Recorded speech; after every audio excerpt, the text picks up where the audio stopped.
So what was our probability function? Probability density 4 pi m over 2 pi kbt niki? Yes, m over 2 pi kbt to the power 3 by 2 e to the power half m v square by kbt. Right? So we calculated the average velocity, most probable velocity, and the only thing left was that I assume you did, you tried, to infinity dv f of v and v square, right? That's the average of v square. 0 to infinity dv, so 4 pi m over, let's call this thing m over 2 kbt as a, let's call m over 2 kbt equals a, and so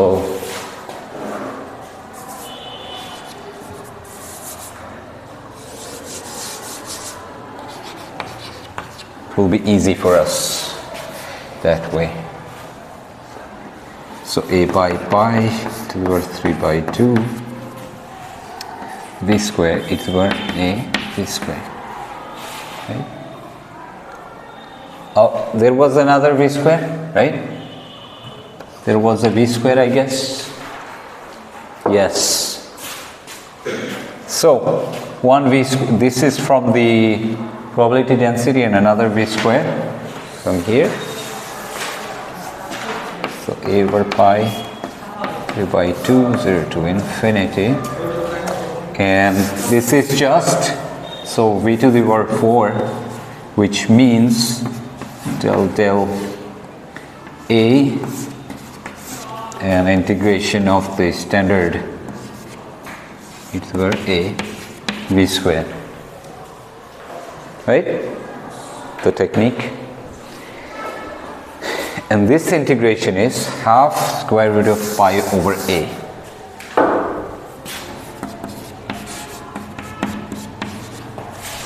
So half here and half square root of pi. And this will be minus half to the power a to the power minus 3 by 2. Again derivative 3 by 2 a to the power minus 5 by 2. Okay. So 4 pi I'm missing again. 4 pi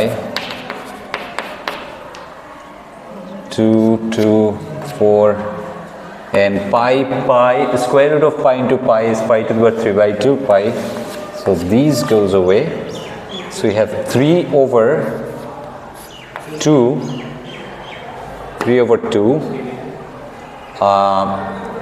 a to the power 3 by 2 minus a to the power 5 by 2, so 2 by 2, so 1 over a, right?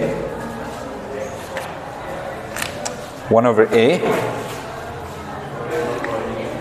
so that is 3 over 2, a is this, so 2 kbt over m, so this is 3 kbt over m, and this is average of v square.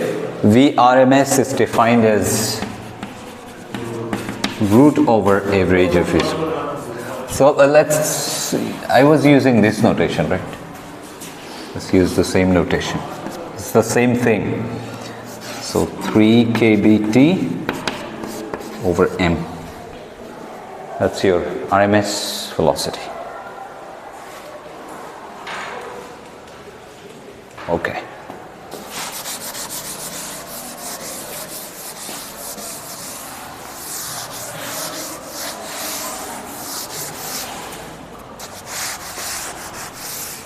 You actually can take a picture while I finish, right? Take a picture, that's easier, and then you don't have to keep writing. Picture so remember, this thing, where does it come from? So we started with a problem. So there are some k number of boxes, and then we were filling total n of particles in those boxes, and some ni goes to the first, n1 goes to the first box, some n to the second, n3 to the third, and nk like this, right? And then of course these are variable numbers. n1 just means that could be 5 next time, or could be 3, could be 4 goes to this, 5 goes to that, like that. And the problem is of filling those boxes with total n number of particles. And you have k number of fixed boxes, and each of those boxes has some degeneracies. G1, G2, G3, Gk. So, I mean, even if you distribute all the n1 among all of them, that's the same thing as putting all of them in one of those, or whatever way you fill, they have the same status, let's say. Status in the sense that what are these boxes? In the end, they're energy levels. Okay? You have some energy, k number of energy levels, and each energy level has some degeneracy, which means they can have same energy but different wave functions, let's say, or different states, right? That's called a degeneracy. So G1 number of degeneracies you have. So that problem, so this problem is how many particles will have which, will be in which energy level. That's the problem. So that can be converted into filling balls into boxes. Now, doing this, we found that the counting, the total number of ways you can do this thing, distribution, is given by this, right?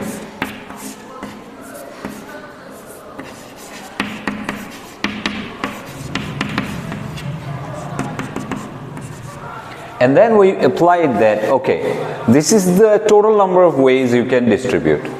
And so this is the number of microstates. Now, what happens, what is the condition that this will be in equilibrium? What is the equilibrium microstate? So that was just the condition that you apply variation on this and put 0, right? Then this will give you the maximum condition. So differentiation of this equal to 0 will give you the optimum condition of this. And from that, we found that if you distribute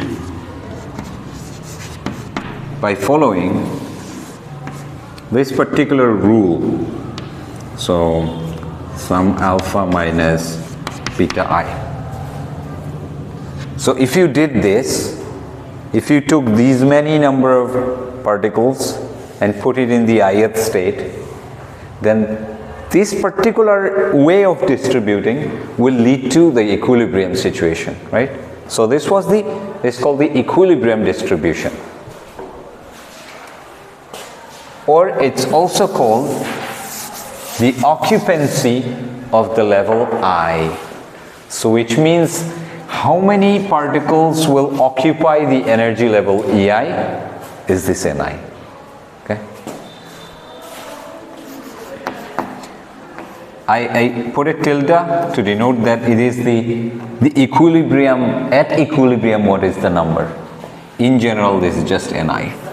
So okay, this was like this and this, and we found that, we'll put it later. And then we calculated the value of alpha and beta and all these things. Okay. Now, okay, so the condition, the first condition to find out GI was what? That our total number of particle has to be n, right? So if you apply this condition, you get gi e to the power minus alpha e to the power minus beta epsilon I equal to n, or n e to the power alpha equal to gi e to the minus beta ei. This thing, this summation I equal to 1 to k has a name. This has a name. It's called a partition function.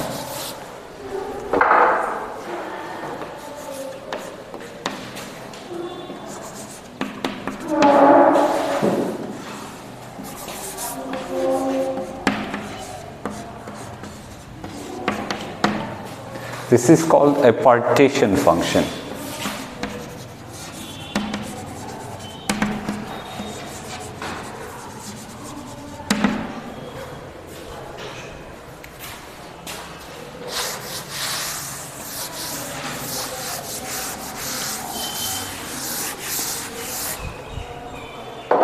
And this function has every bit of information that you need to derive thermodynamics. What's the dog is doing? Okay, focused. Sometimes the videos are blurred in the beginning, right? Very bad. Okay, so this particular function has everything.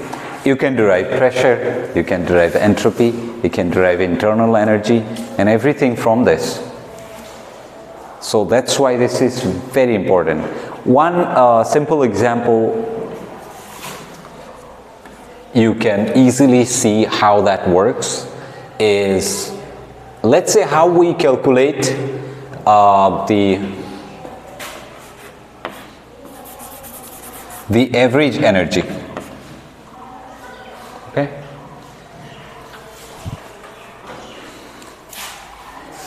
Just before that, let me just write down once again the Ni. So Ni was what? Gi e to the power minus alpha e to the minus beta Ei, right? We summed it and we got that. So if we put now the value of this thing from the condition, remember, N e to the power alpha was Z. Then if we put e to the power minus alpha, that will be N over Z. So Gi for Z N to the minus beta Ei. Right. And if you remember from my last lecture that I said this is what Ni number of particles in the ith state, right? Now if you divide that by total number of particles, that actually is the probability of one particle to be in the ith states. So the number becomes probability when you take away.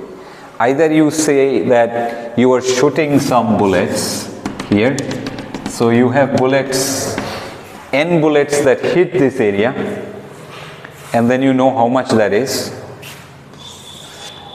Some hit here. So what is the, so let's say out of n number, small n number hit this circular area. So you know what is the probability? N by n, right? Of this, sorry, before the probability. How many out of n number actually hit this circular area? Now, if I ask you, what is the now you haven't shot, you're going to shoot. If I ask you, what is the probability that the bullet will shoot this area? It will be just n divided by n.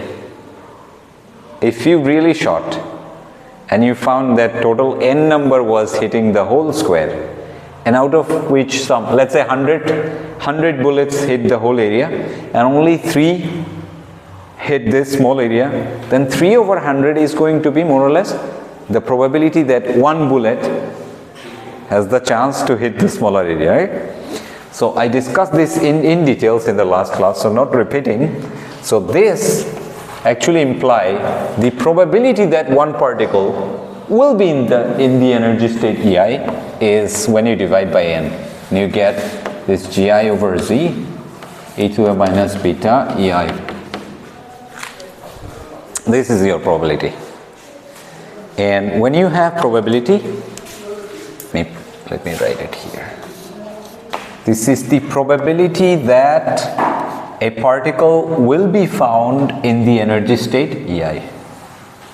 So gi over g minus beta, just divided by total number, just like that. Okay. And when you have probability, you know how to calculate average values.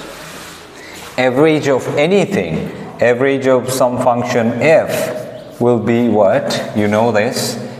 You know this, that it will be pi and that fi by summation of pi. You did this problem, the first assignment, right?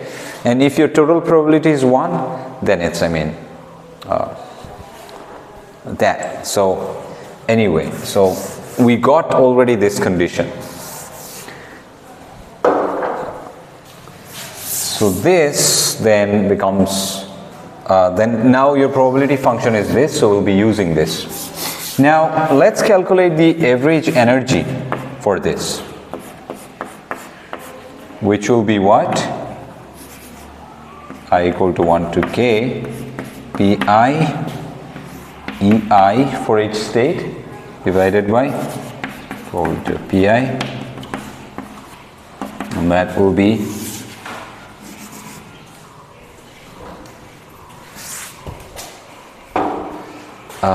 this.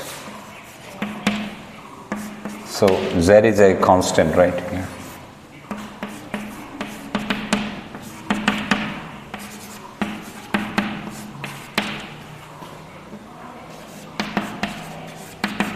Anyway, z is a constant, it cancels out, coming out. And what is this? What is this? This z.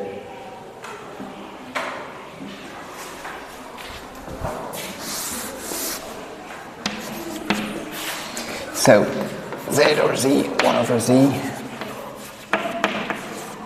beta EI, and we have an EI here, equal to 1 to k. This is my average energy.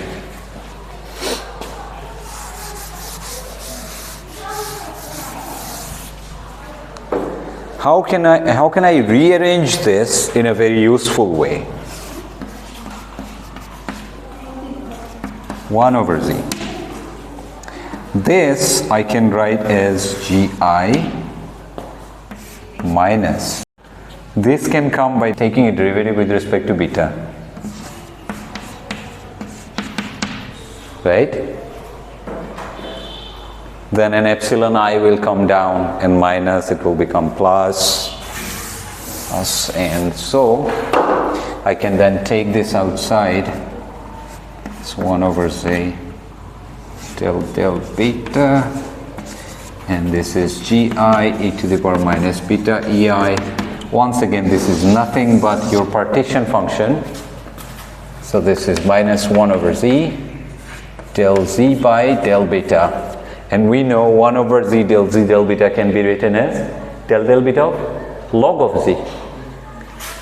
So minus del beta of log of z.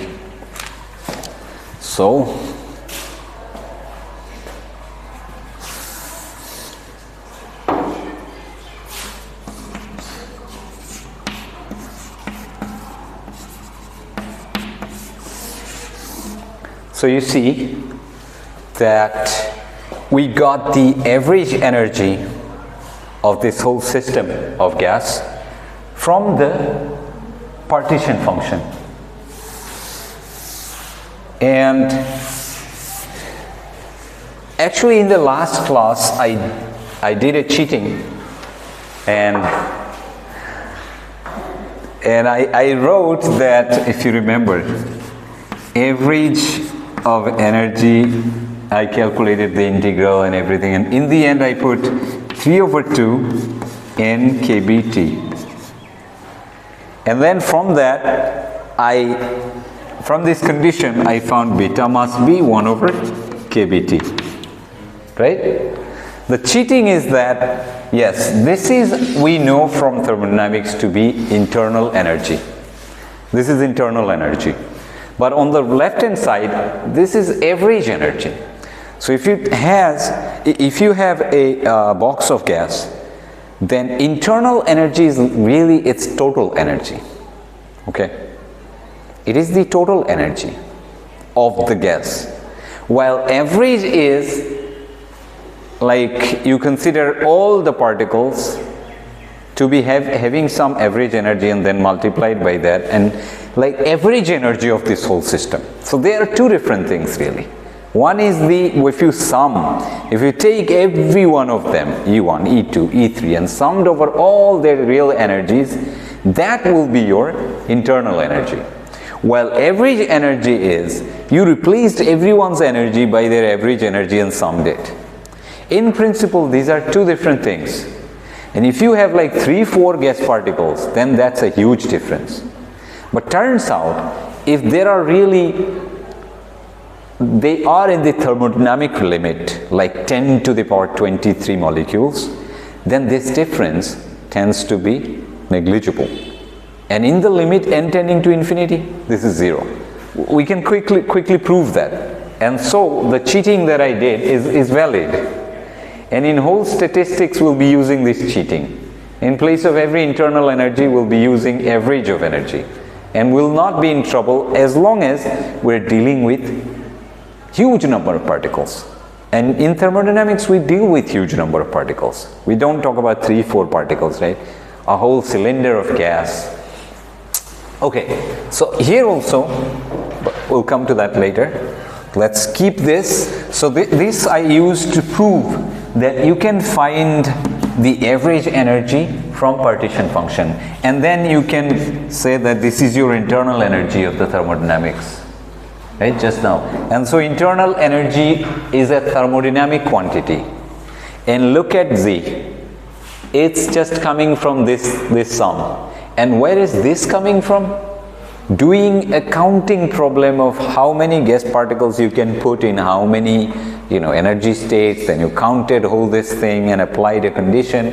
So from counting, you arrive at some Z, and then from that you can calculate average energy, and that is your internal energy. This is just one example. We'll calculate even specific heat, pressure, and everything from this, either this Z or some sort of derivative of Z. So that was the point of this thing. Let me just save these useful formulas here. So the partition function is, and another important thing that I just assumed,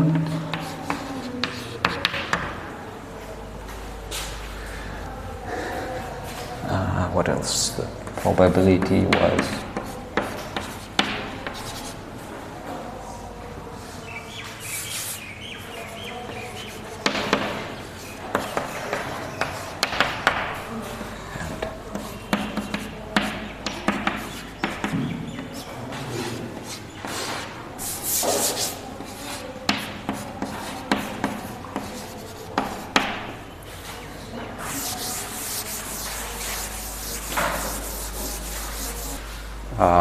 right.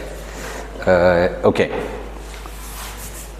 What we need to prove first is that this cheating was okay. Like this is really the,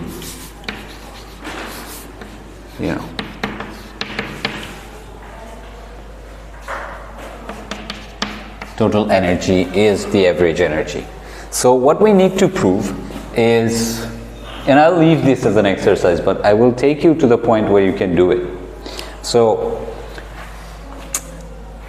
the difference is really how much the average energy differs from your total energy. And one measure, or from the mean actually, so it can have a distribution like this, right? Your actual energy could be like this, where this is its mean value. Okay? So we replaced all these energies by the mean value. And that's what and then we put E bar equal to 3 by 2 nkt. That's what we did wrong. But this is valid if we can show that, if you take very less number of particle and some random particle has this energy, let's say. So difference with the mean is large, okay? But if you see that if you increase the number of particles and you get slightly sharper like this, then the error is decreasing. The fact that instead of putting E total, we use the average, through this, the error that we have introduced is much less if this is, narrow and narrow and narrow. If most particles lie exactly in their average energy. So even increasing that, at some point when number of particles become infinite, it is really like a delta function. And at that point, it's valid. You can put just all these energies equal to average energy. And this happens because, now this is the problem that you need to prove. The error is defined as this. Standard deviation in energy divided by the average energy. The standard deviation, you must remember, key formula is quantum mechanics, probability, remember? Yes, Sil?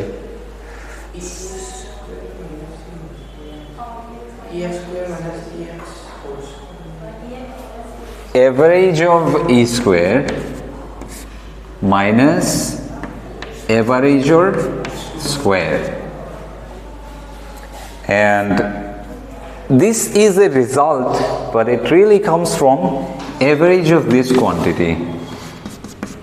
A quantity square lui tar average lole, that is actually the definition. Mane mean or pora each value kiman distance hota ase. Hei karone spread to bujhay. This is mean and this is any energy, right?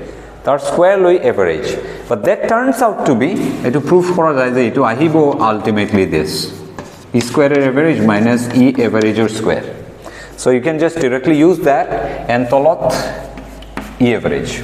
You can calculate this using, okay, let me erase this. You have the probability here, right? You have probability. So if I gave you probability, you can calculate average of anything. Just use the formula, remember? Average of a function is sum of probability times that thing.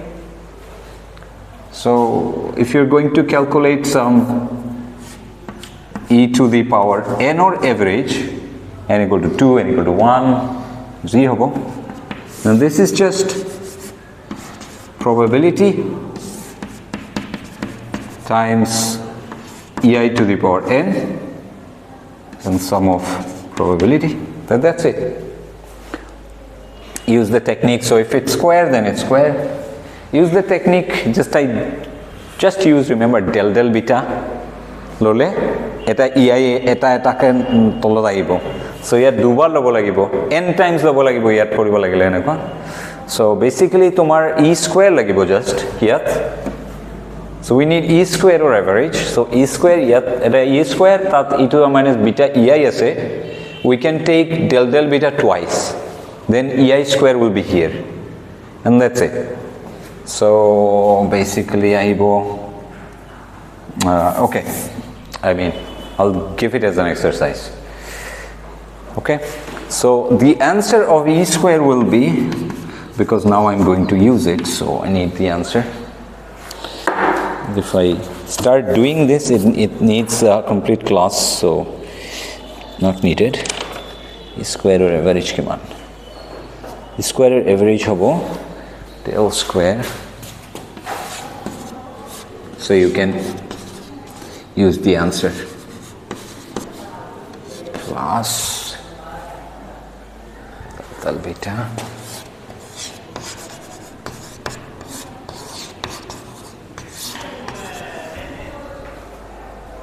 this will be the answer for E square. আর এর average তো ইয়াত notation তো use করব না, ই তো আছে ইয়াত আছে। ওকে, সো বেসিক্যালি তোমার ডেল ইর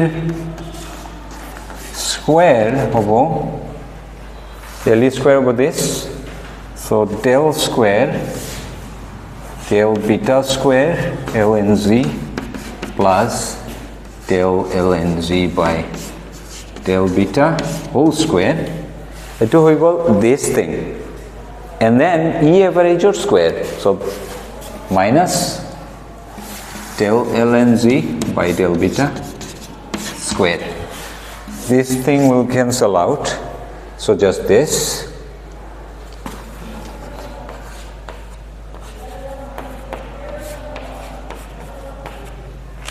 Okay.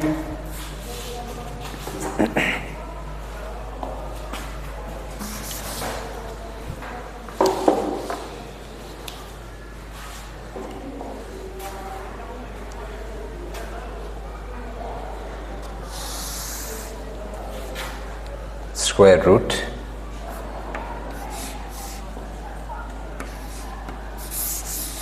so let's just take this square really,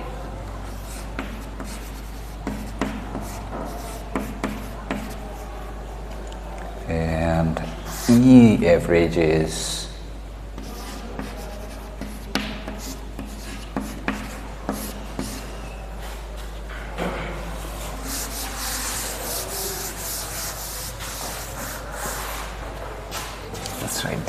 the answer here.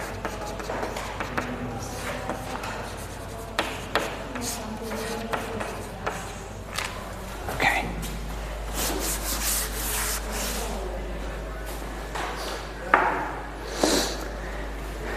This thing will go as 1 over n. 1 over n.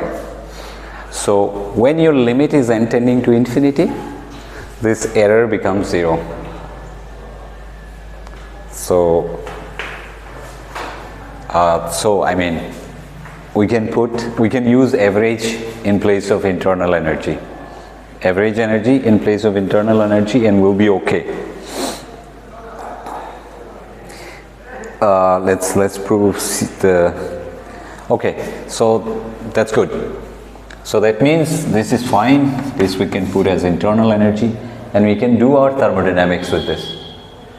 What else can we derive? So this was just the justification that indeed this goes to 0 in the thermodynamic limit.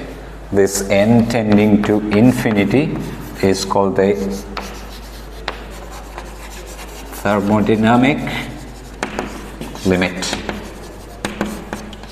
That we are really considering thermodynamic systems where the n is large, and so del E square, this del E goes to 0. Okay. What is other usefulness of partition function? So we got one of this. Let's see specific heat is another thermodynamic quantity. Del E by del T, right? And this E was again internal energy. Some people also write del U by del T. And we just proved that we can replace this by average energy. Okay? Or you can write it as del E. So E is a function of these Z, and therefore beta and all these things, right? So del E by del beta, let's say, and del beta by del T. So beta is we found out to be 1 over kBT, right? So beta is 1 over kBT. So that means del beta over del T is minus 1 over kB T square. So minus 1 over kB T square del E by del beta, del E bar over del beta. And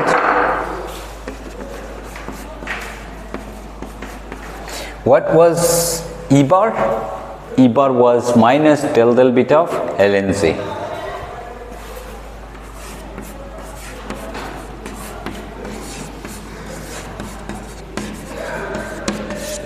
So it becomes minus minus plus kB T square del square ln Z over del beta square. Now, what is this del square? Del square ln Z over del beta square is delta E square. So we can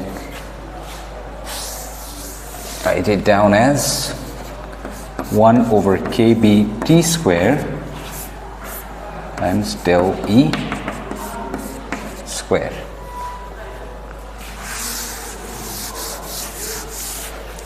Does it make sense?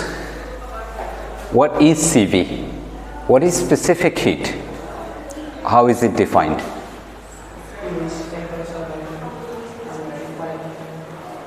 Okay? Yeah, ঠিক আছে. By 1 degree. The heat that you need to raise the temperature by 1 degree, right? So it looks like at some temperature T, your CV is proportional to del E square. So CV is higher if the spread in energy is higher. From if you plotted the energy around its mean value, the higher its spread, it's saying the higher will be the CV. And that makes sense actually, because if your energy is really spread out, that means if you added a little bit of energy, the mean value will not change that much because it already has a large average. But if your function was, like a one line delta function, slight adding of energy will just change the value of the mean value that much. So it means this means that if your energy has a larger spread of the system, if your energy has more fluctuation, particles have diverse range of velocities. Some are around the mean value, some are very less, some are very high. All kinds of energies or velocities particles have. So the more it is like that, the more will be its specific heat. You can add more energy without changing its mean value, and it will it can absorb more heat.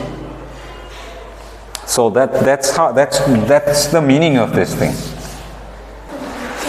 Next class we can write pressure and other things.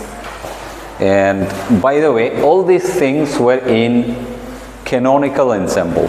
If you remember that class where I defined microcanonical, canonical and all this thing. Canonical ensemble is where the energy can slightly fluctuate, it's not fixed. Microcanonical is where energy has to be fixed, which is very unreal. Like a flux and you put some hot water, the energy cannot change. This means the energy cannot be leaked. So for years and years the water will be hot. Pani mane goromi thakibo bahut bochor. So this is unreal, right? This is not practical. Energy leak hoy. Heat either convection or throte hoy or radiation hoy. So basically in practical real life, energy or heat flow hui thake. Even if perfect insulator banaleo, flux mane thermos banaleo, still energy all of leak hoboi. So practically microcanonical ensemble to mane practical no hoy. Experiment setup kora mane impossible. Canonical on the other hand, temperature fixed rakhibo lagibo. Energy can fluctuate and this is possible. Eta freezer logot logai dilu.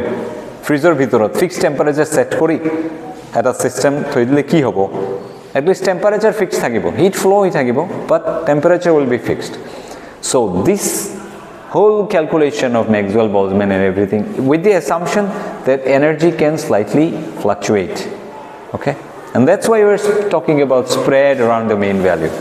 Otherwise there is no spread, it's just one fixed value.